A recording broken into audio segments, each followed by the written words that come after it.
Have you ever felt buried in busy work, second guessing what to hand off, or wondering why growth still feels so darn heavy? Then this podcast is for you. Welcome to Delegate to Elevate. Get done, where real conversations help you lead smarter, delegate better, and take more off your plate. Here's your host, me, Bonnie Schutz. Hello, welcome to Delegate to Elevate, Get Done. I'm your host, Bonnie Schutz, coming back at you today. All right, you're going to love this one. Today, I'm talking with Barrie Cohen, founder and CEO of Barrie Cohen Public Relations, a boutique firm built on strategic communication, real relationships, and storytelling that just sticks. Barrie has nearly a decade of PR experience, and since launching BCPR in 2017, she's helped clients across healthcare, nonprofit, finance, and beyond earn standout visibility through media relations and brand positioning that turns leaders into go-to voices. She's a Colorado Biz Magazine top woman in business and is passionate about mentorship. She speaks at universities and industries events across the US, Canada, and the UK. And because this is Delegate to Elevate, get done, I've got questions in the best way. This episode is all about what it takes to build credibility and keep it. We'll hopefully get into the moves Barrie's made to elevate her name in PR, how she protects her time while still delivering at a high level, whether she's built it solo or with behind the scenes support, and what's next for her at BCPR as she continues to grow in a competitive industry. Barrie, I'm so glad you're here. I'm so happy to be here. I can't wait. Awesome. Well, tell us a little bit more, like I mentioned, of where you've been, Sure. where you're at, and where you're going in your entrepreneurial journey. We're just starting with a loaded question. I love it. Yeah, right. I'll give you all the things. So my background in PR is a little unique in that I didn't study it in school. I sort of just fell into the industry. I had a family friend who owned a PR firm outside of Philadelphia, and she gave me an internship. And that was really my first foray into the industry. Like, I didn't even know what it was before Nice. I had that internship. I didn't know it was a job or a career. Love it.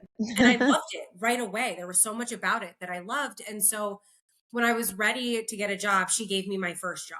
And so I worked for her company, moved up in that business, left, went to another firm in Philly, and had an experience that most of us have of having a bad boss, and did not last very long at that job, and woke up one Mhm. day, quit my job, and said, if they can do this, I can do it and do it better. And so Nice. without really any PR experience and very little to no business experience, I hit the ground running and was like, I'm going to start a firm and do it the way that I felt Love it. to me and what I was passionate about. And so that was in 2017.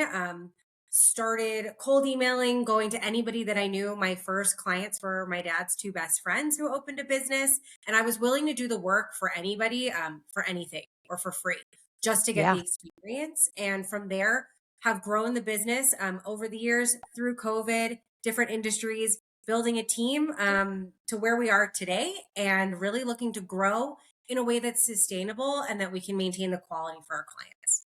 Yeah, absolutely awesome. I love it.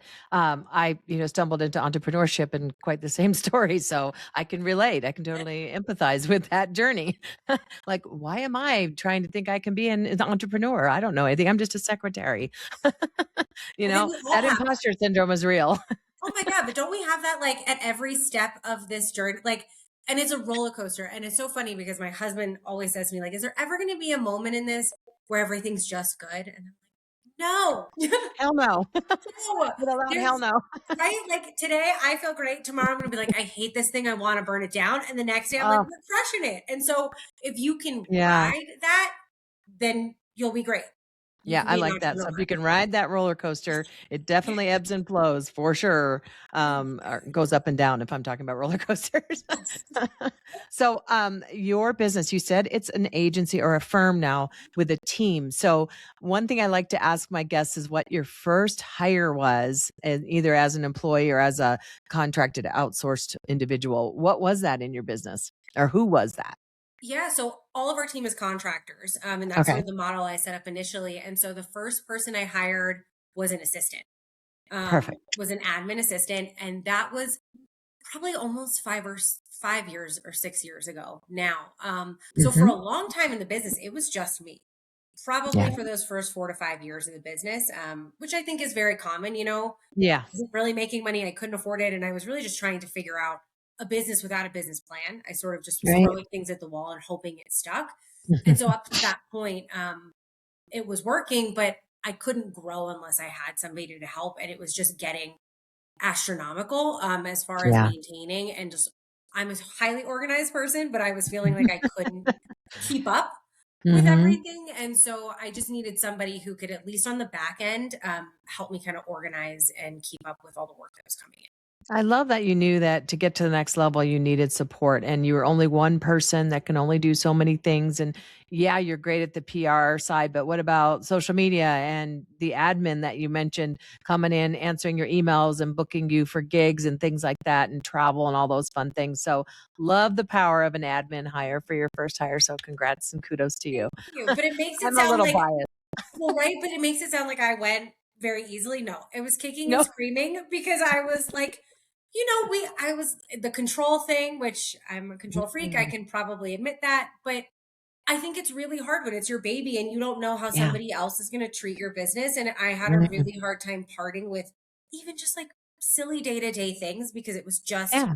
me and just maintaining the quality. And I just wasn't sure. And so um, I probably got to a point of desperation, really, truly in the Yeah. business where And it like, banging your head against the wall every day. You're like, I think I need some yeah. help. And if I didn't do it, I couldn't grow. And I knew that's what I wanted. And so Yeah. I think it was out of like extreme stress and desperation, which I don't encourage anybody to get to Yeah. that point I was gonna because say that might be a little too far before you get no, home. you don't make good decisions then. I think you want to be clear headed. But sometimes we Yeah. just can't see it when we're in it. It's hard And to let go. I have my little yeah, Elsa doll here, like, and I like to sing on my show, Let It Go, right. because that's hard. So what did you do to step through that and make it work? Like, how did you get past that wall that you'd built of letting it go?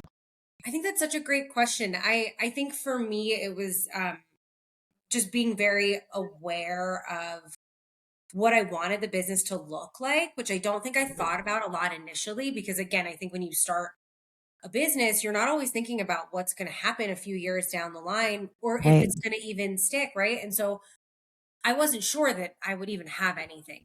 Um, and it got to a point where I realized that this was something viable that I knew that I could build. And I just think logistically, there was just Yeah. no way for me to do it otherwise. And so I think having to do that now, it probably took me like a good year to get to that point. To Um, that trust and to and that all that kind of this trust. person gets me, they know how I Yeah. roll, that kind of thing, yeah. And also knowing, I think relinquishing some of that of like, I can learn something from somebody else. Like, I don't have all Mm, the answers and I am not an expert in this space. Like, I know how to do some of the things that I do really well, but there's other people who can either do them better or I can learn from in other aspects. And so I think it was yeah, thinking of it that way of like, maybe this person can teach me something or do it I love that. more efficiently than Yeah, I can. And so I think it was framing it that way that allowed me to be like, okay, it's time. Now, the first few didn't stick because that's also part of the well, journey. she was not your first. Oh, we're talking about the first. Admin. Yes. So it doesn't always stick either. But then, No, like, you learn those, like, I learned really quickly, like, what I should be looking for because I wasn't sure. It was the first time I had hired anybody on my right, own. yeah, okay. So did you, back before that when you were working for the other agency, Yeah. were you in a leadership role or were you being delegated to? A little bit of both. Mhm, I had sort of moved up in that first job pretty quickly where I was being delegated to, but then like managing a team. And nice. so, um, which I think was Got a natural little for me. experience, a little yeah, in there, Yeah, okay. I think leadership was natural for me. I've always been like, the kid who's like in the group project, does all the Yeah, work, I got this, I'll talk about it, I'll be yeah, the one like that I'll stands in do front it. of the It's fine. class, yeah.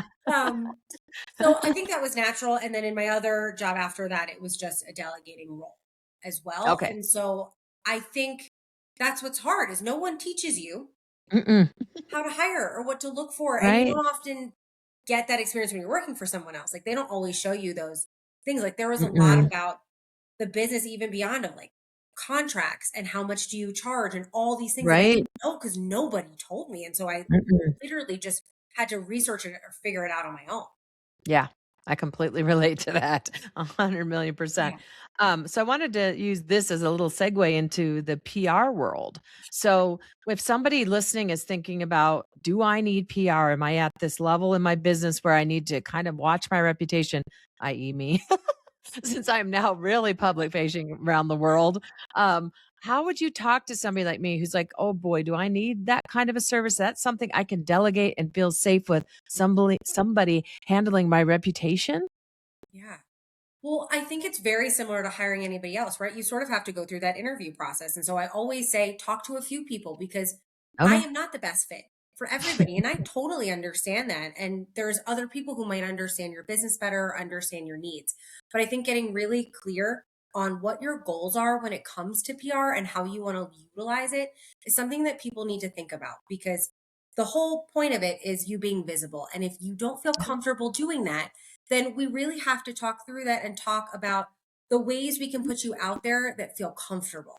Because I think Mhm. any PR professional is going to say, well, you should just be on TV, you should do all these things, Yeah. but not really taking to consideration one, your level of comfortability, but also what's really going to make sense for the business and your target audiences. And so I think you really need to have somebody who can talk through those pieces of your business in a way that feels good for you. I Yeah. never want to make anybody do something that doesn't feel right. And there's a million different ways we can do this and how it can fit into your business and Mhm. make an impact in your business. But we need to talk about that. And you also need to be in a place where if you're going to be visible, the goal is that people are going to be calling you and they're either hiring you Mm. or you're getting more referrals. And so you have to have Right. infrastructure in place for those things. And so that might be now, it might be 6 months down the line. But I think even if it's something you're starting to think about, having a conversation with a PR professional who can at least talk through the process and what it all Yeah. looks like is really helpful to get an understanding of if it's right for you. That's interesting. So interesting. Yeah. PR is not a world that I've dabbled into researching yet. I've been in business 10 years, so we'll see, but I don't know. Like, so what would an initial call between you and I seem like? Or what would it be like when how would, if I was, let's put a little scenario role playing in. I'm one of those people that's like, well, you cost too much, but I know I need this. And Yep. I don't know if you can really get the vibe of me and that kind of thing. Like, I don't know. I'm just Yeah. shooting rocks, kicking rocks, my husband says. Those are all very valid questions, right? Like I think it all comes from a place of that control, right? And somebody getting to know you. And I will say, I think I'm a pretty good judge off the bat of personality and if we're going to get along. And a client can see that, but it usually takes like a few months for us to get in that groove where we're really getting to know each other.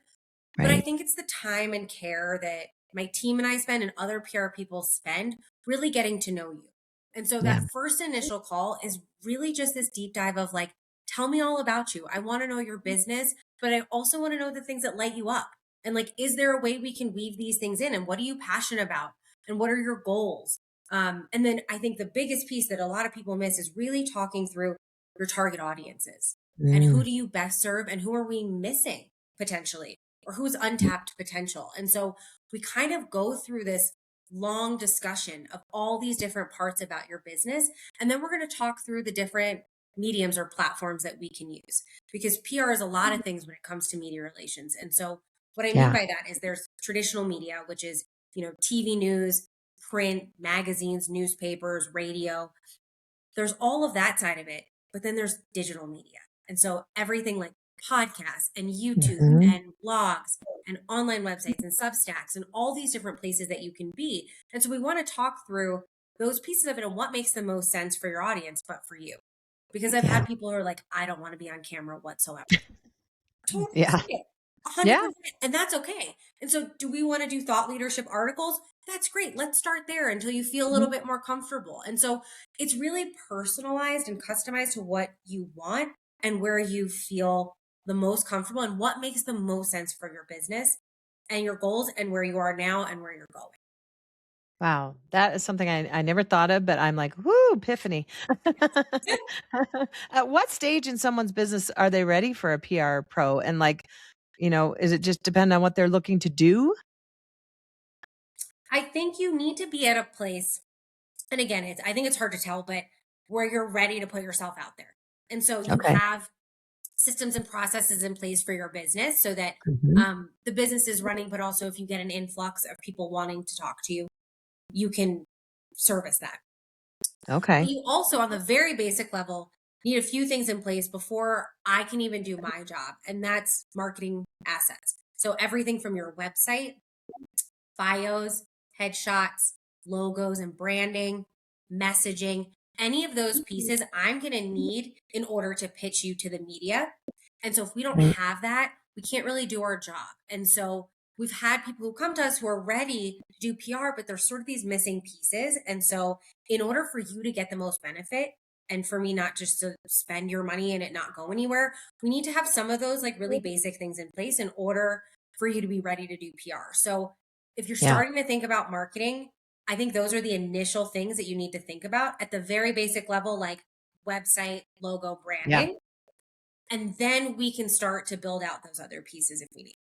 That's great. So you get your admin pro, and then you get your marketing and branding pro, and then Yep. you get your PR. Then you get your PR pro, and then you've got everybody in you I love that. support. And do you work for an extended amount of time? Do you work forever with them, or how do your packages, or Yeah. how is that offered? Forever sounds great. I'll take forever. Okay, If cool. someone if someone wants to hire me forever, I would love that. Um, so initially it's 6 months because that's Okay. usually the very minimum length of time where we're really diving in and like starting to see some traction. I will tell you, most of our clients stay on for longer than that. So, Lovely. That's um, wonderful. because you really start to see the momentum. I think that's what it Mhm. is. It trickles and then you really see it start to grow. And I don't want to say the worst mistake, but what I often see too, and I understand like with budgets, is marketing and PR are the first thing to go. And it's Ooh, the right. biggest mistake. It really Yeah. is. And I know it's so challenging when there's budgets in place, but if you've Mhm. got all this like ramp up and people are starting to recognize you and then you cut it off and then Yeah. 6 months later you want to go back, like we're basically starting from scratch. And so Yeah. you really Because need who to. knows what happened during that Right. period. Yeah. Right. And so there's other things like social media, other things you can do in the interim if you need like a little break, but there needs to be this continuous presence that you really have to focus on, Yeah. especially as you start to get out there, because I think it's when you cut it off, that's when there's issues and it can Okay. really derail your business. Yeah.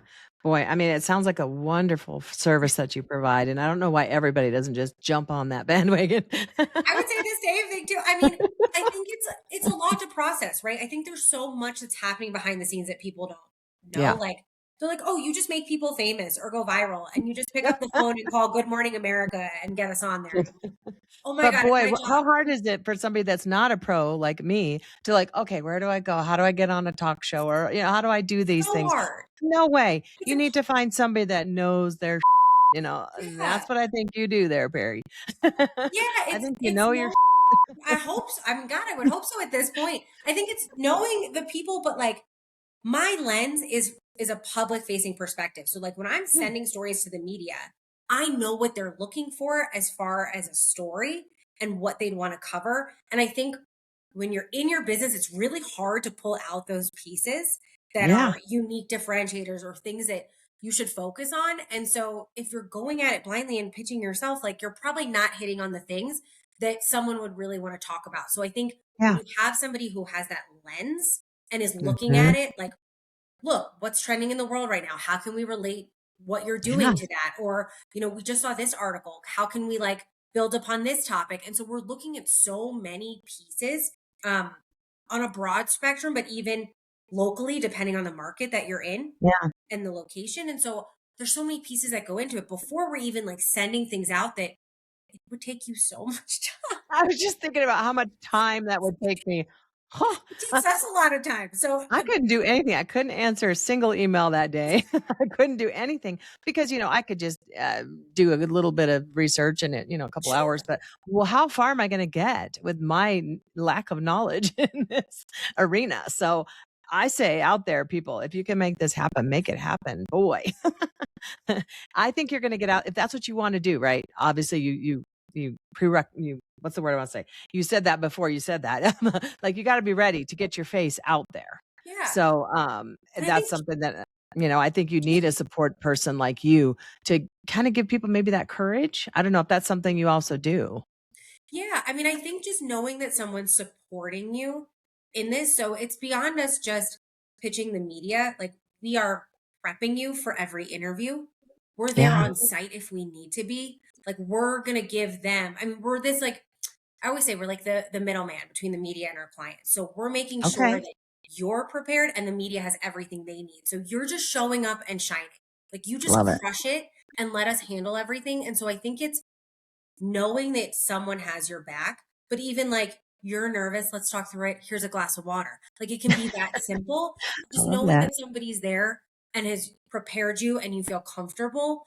I think it's that level of service and understanding that Yeah. allows us then to like have these deeper relationships with our clients. So we kind Yeah. of know them on this level beyond just doing the PR work and really understand all the things that they need individually in order to kill it in something like this, you Yeah. know?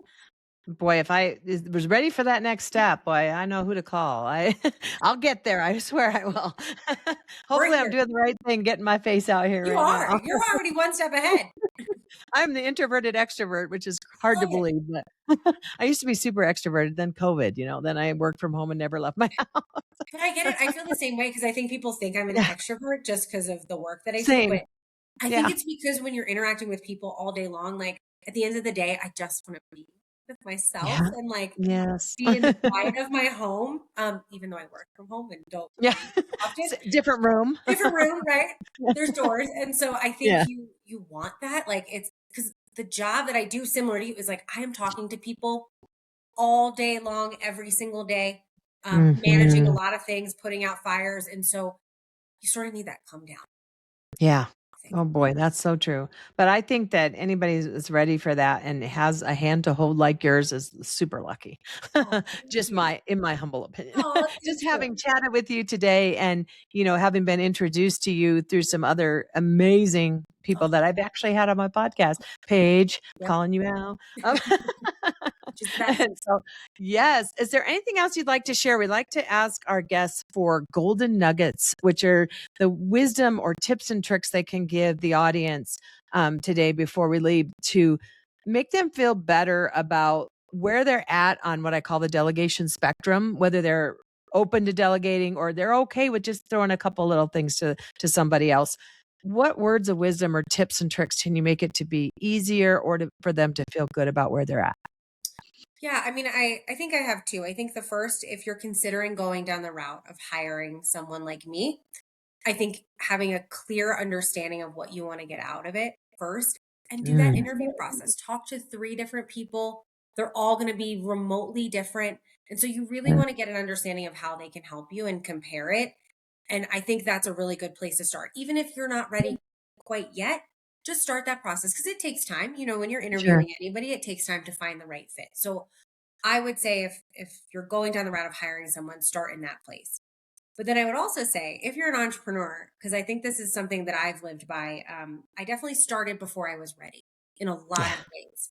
And Mm, I think I've done that almost continuously throughout my career. And I've always said, say yes and figure it out later. And there were ooh, so many moments where I took on work that I didn't have experience in, but I knew I could figure it out. And it allowed me to do so much more in my career than I think I ever would have had an opportunity working for somebody else. And I think okay. there's a lot of fear, right? And Yeah. caution that comes with being an entrepreneur, and want to get it perfect and wait till we're ready, and you're never ready. And so I think if you say Mhm. yes and jump in, you will reap the benefits and see Yeah. all the amazing opportunities that you could have. That's a great, great take. And that's a great note to end our convo on today. But it's not the end, folks. We'll have her back if you want her. If there's something that she's talked about today that you just really resonate with and like to learn more about, drop it in the comments. Let me know. Barry, thank you so much for being here with me today. I appreciate you spending some time and letting me learn more about PR. Like, it's awesome. Awesome. I say awesome a lot, but thank you so much. I appreciate you again, and you have a wonderful day. Thanks, everybody. Get out there, delegate to elevate, hire a PR firm, and get done. Okay. That's it for today's episode of Delegate to Elevate, Get Done. Be sure to follow or subscribe wherever you listen. And if this episode gave you a golden nugget or two, leave a review on Apple Podcasts or Spotify. Your review may even be featured in a future D2E listener shout out. Head over to delegatetoelevatepodcast.com. That's with the number 2 to grab Bonnie's free Delegate to Elevate growth roadmap. Explore past episodes and join us next time for more real conversations about getting done.